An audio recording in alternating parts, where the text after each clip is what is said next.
Hey Tyler, here we are. MTAQ, mate. Been here a few times before. We certainly have, but nothing like this. So we're here today to do the MIG welding course. Yeah, about time I learnt how to do some stuff, eh? Yep. And so should you. Yes, definitely. So you ever welded before? Never. Wow. So we're going to see how a couple of hacks that have never welded before can go through on the welding course here at MTAQ and what we learn. Yeah. So, well, it's probably the first time anyone's ever seen me in something like this. It's not at the racetrack. Long sleeves, long pants. Yeah, it's race time. You got your racing suit on. I do. Get yours at overtakinglane.com.au. All right, let's go have a look and see what the courses here at MTAQ are about. Let's do it. We're going to talk about safety. I'll grab a chair. Well, burns. You're going to burn yourself, 100%. So when we're downstairs, we'll have the right PPE. All right. So when you're welding at home, I know it's different in the real world out there. Panel beaters will be welding in shorts and t-shirt. Okay. You will burn yourself, 100%. Down there, you're going to have the gloves. You're going to have everything on. All right. But be mindful. Just assume every bit of metal down there is hot. So you'll do a weld and you go back to check a test piece or whatever. It's going to be a squillion degrees. So you're always going to have these gloves on. Just assume it's all hot. You'll have vice grips or pliers down there to help you grab that steel. Some of these will have their own parameters on, 2 mil thick steel. It should be on this and this as a starting point. And then you tweak it from there. Okay. So your weld current, your voltage. All right. Your travel speed, again, that's you. That's your stick out. So your stick out is the distance between your gun or the handpiece and the base plate or the steel. So when you have a look at me weld or one of these guys, you are very close. You're very close. My shroud is basically resting nearly on the bench. That's how close it is. So that is a variable. All right, how close or far away you hold that gun. If it's starting to get really, really hot and you're about to blow, if you pull it back, it cools it down a little bit. But these are things you have to work out while you're there. After getting a rundown on the safety of the machines and what every setting does on the machine and showing us how to set up the gas, then we were in to laying our first welds.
So Alf, we're here today, MTAQ, and doing a short course in MIG welding. Yes. So now how long have you guys been offering this course out?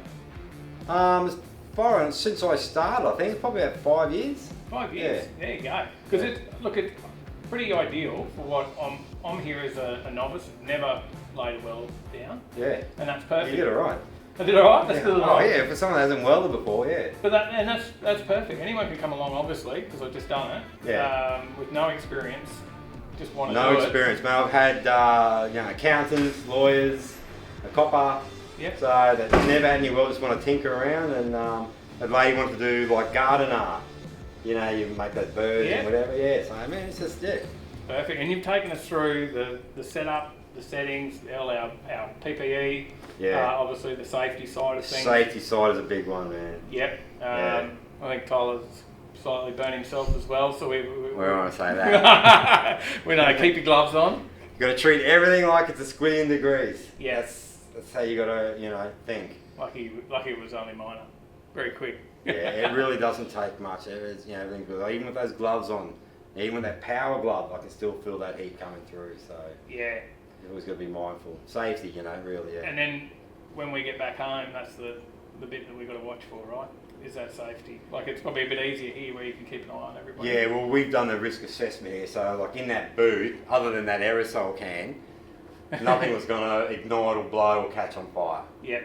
All right, so and it goes the same at your house or your shed or anything like that. Like you could be welding on one side of the car, but it throws it on the other side where your carpet is on there. You might not have that covered up or fire blankets, but it can just land at one spot and just start from that. It really can, And then I've seen a guy go get the air blower, going out to work, and blow. It was a roof liner, so that caught on fire. He's got the air blower and tried to blow it out, and he's just blowing the flame all the way down the roof. Oh no. Alright, so Be cautious at home. Especially with rust repairs, always have someone with you where possible, and that could be, if you're welding the firewall, you're inside and you have someone on the other side. So one of my jobs as an apprentice was sit inside the car, up I go on the hoist, and that's where I sit for 2 hours. Watch with fires and wet I've got me water bowl and a fire extinguisher. Yeah. And I'm just sitting on this hoist in the sun or whatever it is, just sweating away while old mates is welding away. Yep, no worries. And just any, fires, put them out. Any spot fires, just put them out. So. And that's probably the biggest thing for someone inexperienced, that we're not going to think of those things. You don't think of those things. Like even me, I told you we're when that just car thinking caught on about fire, I'd already finished everything I needed to do and went and had lunch or smoko. It was sizzling away on the inside. There you go. Yeah, so. Be That's what careful. scares me. I know because I learned from my lessons. Especially when I go home, make sure there's no way this thing is going to start up or ignite while I'm on my way home, or having dinner at home in the workshop, bubbling away or whatever. So. And you sort of cater it a bit. I noticed today it was pretty much all car guys in here today. Yeah. And you try and sort of cater it a bit to that. So you knew that these guys would want to do some rust repairs at home and all that. So you talked about that. But obviously you then mentioned the lady wanted to do the garden art. You knew she'd be welding something a little bit different. Yeah, so hers mostly a little bit thicker and different types of welds. So she's not going to do those butt welds. There's more sort of lap welds and, just joining bits of metal. And it's mostly thicker. So it's actually easier to do that than weld on panel steel. Welding thin metal's hard. Yeah. So it is hard. Well, no, I need a bit more practice yet. That's what you got to do. I've got to go home and practice or get myself a welder. Yeah. And I think I'll be looking around the place now to look at all the things that I would try and make a bracket or bolt and screw that I won't need to now, that I can actually weld up. You make heaps of things, eh? Yeah. Yeah. Whether it's that gate around the side or, I don't know, barbecue smoker or something. Who knows? I made up some metal targets that I shoot at the range. So revolving targets. Yeah? Yep, so I made them up. There you go. Yeah. So many uses. So. So perfect. It's just that scrap steel. You've got to find that scrap We'll steel. find that now. Yeah. I'll come and raid the bins out the side. Would appreciate it. Good raid ours. Would have a bit of rubbish in there, but yeah. And you also want some equipment to, cut up that steel sometimes, That's a good point. Like, what's really good is, concrete Rio. Yep. For those Rios there, those bars. Man, that's just good to cut up. It's because it's, mild steel. It's easy to cut through. It's soft steel. And it's semi-thick, and you can play around, heat that up, and there's a few pieces downstairs that they use. So all sorts of stuff we can do. Nice thick stuff, and it's a lot of building sites have that. Well, that's what I've got. That's what I use to make those targets. I'll go home and find some. Yeah. Appreciate it, mate. Thank you for having us out here today, No and problems. we've learned a lot. Yeah, I'm glad, man. Yeah, practice. That's what we've got to do. All right. Thank you, mate. All right. Thank you. No worries. Back at the MTAQ, Tyler. Certainly our vehicle maintenance this time. Checking out the short courses. Yeah. So there's a whole heap of things that they do here. Of course, predominantly it's a lot around apprenticeships and all that side of the industry. Yeah. They're massive, right? Yeah. Massive. But they also offer these short courses for the public. Yeah, So we've already been and done a welding course. you certainly have. Yeah. How'd you go? I learned how to burn my thumb. Don't pick up hot metal. Yeah. I actually learned that from not welding at all that it was a lot of fun. Yes. So I didn't look. I expected to come in and learn something. I didn't expect that it'd be fun. Yeah. So, but it was fun, and I'm definitely going to buy myself a welder. Yeah. Now, vehicle maintenance, we may know a little bit, Just a little, yeah. but we wanted to check Worth out. checking out, and you know, there might be a couple of things we don't know. So. Well, we wanted to check out what was involved in the course, right? Yeah. And then also, you know, it's going to be a really good course for any young people, learners, getting their first car, Yes. maybe wondering what sort of car to buy, all Yep. that sort of research and stuff to do. You know, what else do you think? Just You know, learning how to change a tyre is a good thing to learn about, and checking your oil, your water, all those sorts of things that you need to do like weekly. You probably don't need to change tyres weekly, but you know, learning how to check your tyre pressures and things like that. know what to do if you stuck get on a the side side of the road. so- Yeah, good call. So maybe you've got a young one there that's about to get a licence. It's a great idea to get them in something like this. Let's go and have a look at it. Let's do it. One of the biggest things we see with, and from a mechanic's point of view, is a lot of people don't maintain their cars like they did 25, 30 years ago. It's not your fault, it's just the way society has become, okay? People have found time now more for other activities rather than looking after your second most important purchase in your life. Because that's what it is, isn't it? Your house is your most important purchase, your car is your second most important purchase. But people don't maintain that. They'd rather spend it on holidays or going away somewhere, spend it on serious systems or a good night out.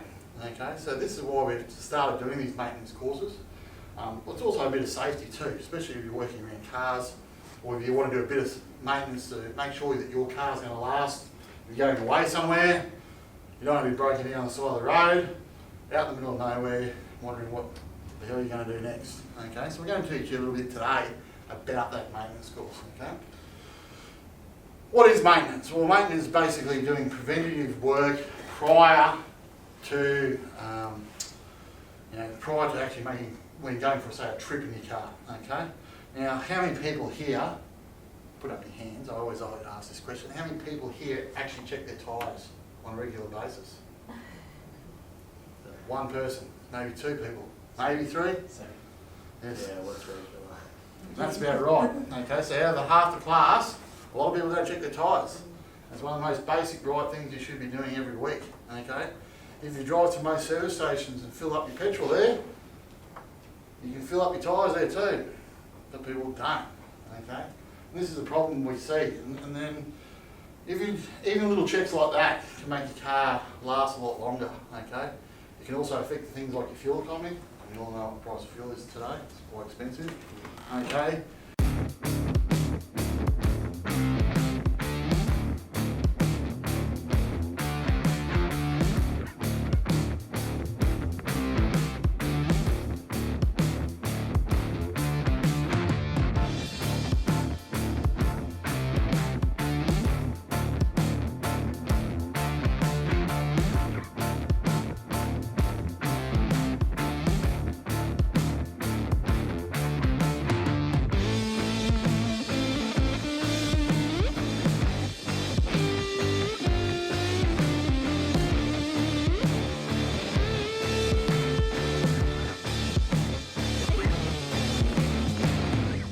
Little scale in the back there, so you standard coolant and percentage of coolant mix.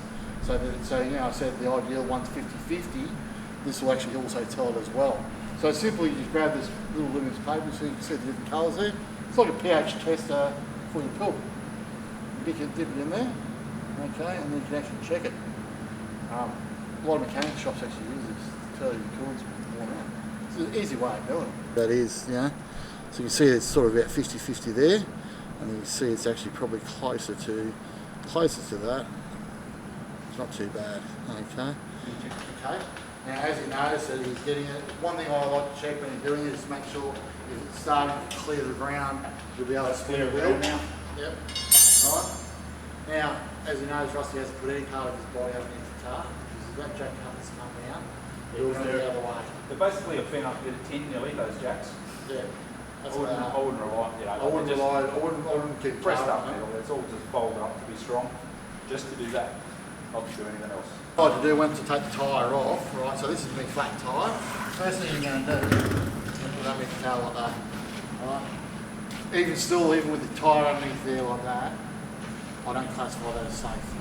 Yes, that might save and stop it from falling on the ground, but if you've got big fat legs like me, you've still got to catch my legs, possibly end up dead, okay? So I still won't put anything in the body, but that's just a safety thing. Yeah. Don't half put it on there, otherwise you're going to end up losing the air. Put it on. I don't know if you can see that there. Alright. Well, that line says about 30 psi. And you simply just press the trigger and the release. And that's gone to 32. Jeff, we're here doing a vehicle maintenance course tonight, and there's a lot of little tips and tricks that anyone can come along to these short courses and learn. But who's really this one suited for? It's probably suited more towards, obviously, younger drivers. Yep. It's also suited to anyone who wants to learn more about their car, wants to also do things safely on their car. That's probably the big thing. Also to learn, probably, yeah, like I said, towards people who have never had an inkling or ever wanted to look at cars, and now they've got a bit of an interest to actually do it. So we try to aim it towards the younger driver who's just come out for the very first time. They've got their licence, they've got their first car, or people who are interested in their cars, who want to actually learn a little bit so they can maybe possibly save a bit of money or learn a little bit more about their car. So when they're going down the road, they're not going to break down on the side of the road. And that's probably just that little bit of preventative maintenance. And that's what it is, and that's what it's all about. And, and we try to teach these guys what the best thing to do is when it comes to looking after the car, what to know, what to look at, and the procedures to go about looking for it. Like tonight we taught them how to change a tyre, you know what I mean? Yeah. Which is, a lot of people take it for granted, okay? A lot of people years ago used to do that, but today people don't know how to change it. They don't even know where the tyre is sometimes. If the car has a spare tyre, they don't check it, they just won't worry about it, they put their luggage on it all the time. Yeah. And then when it comes to change it, what do? They go, well, I've got to ring up someone to come and do it for me. But we found the jacking points and all the safety of of doing it, and that's the thing, and this is where it comes into play. Our skill set has changed so much over the years, and by our skill set changing, people have lost that idea of how to maintain things, I think, and that's why we're trying to teach these courses to these guys. For a young point of view, from a young person's point of view, it's great to know how your car works. So you need to change your tyre on the side of the road. You're not calling mum or dad up at all hours of the night going, hey, listen, by the way, I need you to come out and change your tyre for me. Yeah. Oh, you come and do this here. You know? And they learn what that 710 cap's for. Yeah, they learn what that 710, that oil tap, yeah, bloody oath they use that too. So, and this is what it's all about. Like, we're trying to get these guys to be a bit more proactive in the industry, because look, they might want to go on and do a career for this. Yeah. That's the big thing too. You might get a young person who comes in and goes, oh, I like this idea.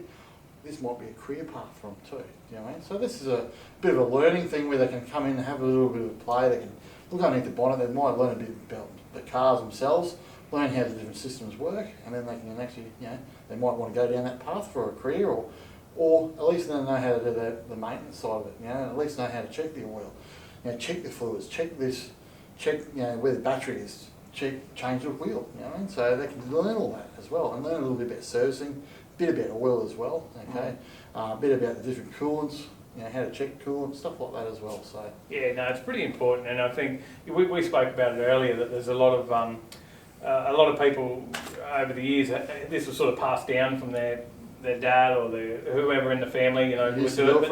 But it's not always the way these days with newer cars and stuff like that, and we don't have much of an avenue to learn this stuff in Australia. And we don't, and that's the thing. Like if you come from you might come from a single parent family where you didn't have time to do that, or you might come from a family where you never owned a car or something like that. And this is where, this is a very daunting exercise. And like I said at the beginning of the course, the second most important purchase you make in life is a motor vehicle. And maintaining that motor vehicle is so important because, there's a difference between where you're going to spend a lot of money or you're going to save money, whether you're going to spend money on fuel. You know, like just by simply inflating your tyres and keeping an eye on your tyres. How many people in the class tonight were going on about, first thing I'm going to do when I leave this course tonight is go check my tyres. They didn't realise, They didn't realise, and they probably haven't checked their tyres forever.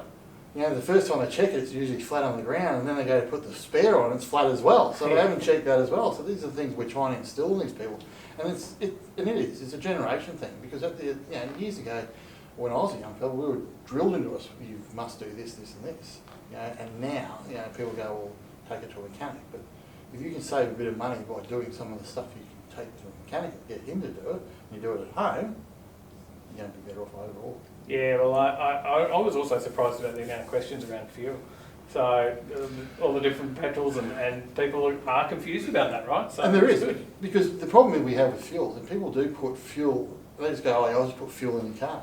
But do they look at what the fuel's doing to their car? Do they know? The first time they realise that the fuel might not be good for their car is the first time they had to get a big bill from the mechanic saying, hey, by the way, you need to fix this, this and this because you're putting the wrong fuel in the car. And a lot of people don't look at the fuel and the quality of fuel that we have here in Australia. And they don't go, I've got to put this fuel in. They just go, I'll just put that in because it's cheap. It's all money driven. It's not worry about maintenance or even from the point of view of the longevity of the vehicle you get at home. They just go, I'll just put that in. And that's money. I'm saved $1.50 because I've done that, or I've got a store card and it's saved me another $1.50. So that's exactly it. You just got to look at the quality of how it's going to do and how it's going to last. Well, there's plenty to learn. Thank you very much, Jeff. And I Thanks, guess for everyone out there, if you know of someone that could benefit from this, or you yourself want to check out the short courses, MTAQ, jump on their website, and we'll pop all the links down below. And we'll see you in the next one. Thank you.